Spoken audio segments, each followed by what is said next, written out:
Hello sir, నా పేరు Kodanda Rao. Sanjeeva Reddy Nagar rape కేసులో ముద్దా నా కొడుకే సార్. ఏడాదిన్నరగా ఈ కేసు విచారణ జరుగుతోంది. నేను నా డబ్బు పలుకుబడి మొత్తం ఉపయోగించాను, సాక్షుల్ని కొనేశాను, మీడియాను మేనేజ్ చేశాను, అమ్మాయిని వాళ్ళ పేరెంట్స్ని నోరెత్తకుండా చేశాను, నా కొడుక్కి bail ఇప్పించాను.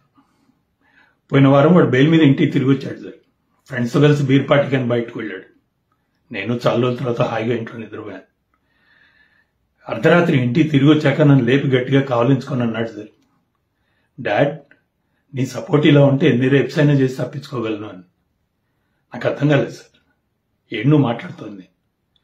Yes dad, I raped her. 1 కాదు 2 కాదు 3 సార్లు చేశాడంట సార్. హీ వాజ్ ఎక్సైటెడ్, చాలా ఎక్సైటెడ్గా వర్ణిస్తున్నాడు దాన్ని. ఎక్కడో ఏదో వీడియో చూసాట దాన్ని ఇమిటేట్ చేశాడంట సార్. వాళ్ళ ఫ్రెండ్స్కి అది లైవ్ ఫీడ్ పంపించాడు. And they were watching it live and enjoying it. How barbaric it is.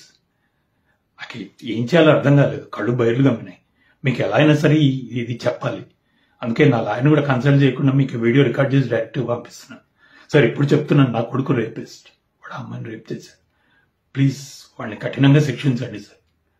నా లాయర్ వాదిస్తాడు, వాడి అఘాయిత్యం చేసే టైంకి వాడి వయసు 17 ఏళ్ళు, so treat him as a minor అని. No sir, is not a minor.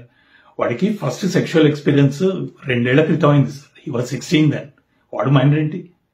And ఆ అమ్మాయి వాడితో పాటు చిన్నప్పటి నుంచి కలిసి ఆడుకుని పెరిగి మొన్నటికి మొన్న వాడు కంబైన్ స్టడీస్ అంటే వాడితో పాటు అమాయకంగా నమ్మి ఇంటికి వచ్చింది సార్.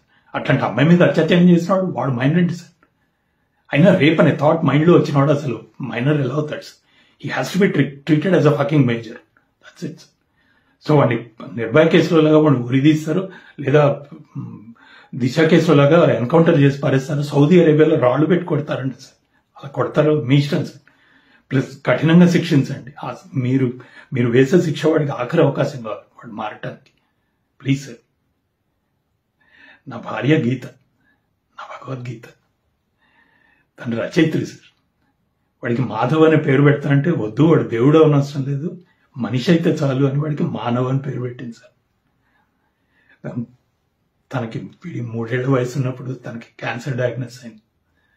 చచ్చిపోతానని తెలిసి మా ఇద్దరిని ఒళ్ళో పడుకోబెట్టుకొని చెప్పింది సార్ నాతో, రామ్, వీడు చదువులో ఫెయిల్ అయినా పర్వాలేదు, ఆటల్లో ఫెయిల్ అయినా పర్వాలేదు, కానీ ఆలోచనలో ఫెయిల్ కాకుండా చూడాలి.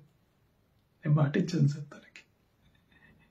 ఆ మాట తప్పాను, అది కోసేస్తుందన్న. డబ్బు సంపాదించే యావలో పడి వీడి తల్లి లోటు లేకుండా తీర్చాలి. ఇప్పుడు ఆలోచనలు ఎలా మారుతున్నాయో నేను గమనించలేకపోయాను సార్. తనకి ఇచ్చిన మాట తప్ప ఇవాళ చచ్చిపోయింది.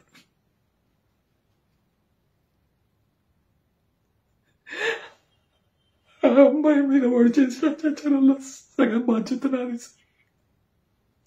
వాడి వెచ్చ శిక్షలో సగం నాకు. ఆ రాళ్ళ పెట్టి ముందు నన్ను కొట్టాడు సార్.